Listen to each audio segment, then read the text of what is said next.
Znova pripomínam, že pozorne počúvam.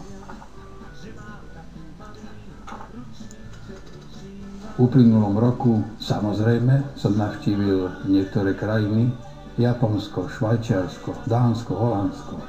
Nemožno ďalej odkladať riešenie.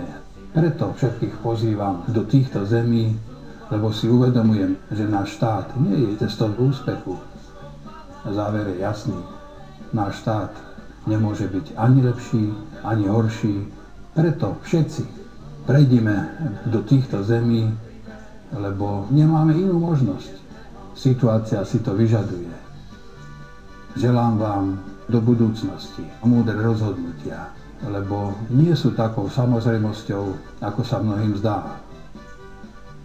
Viem, že som ľudí však treba mať rád, takých, akí sú. Mier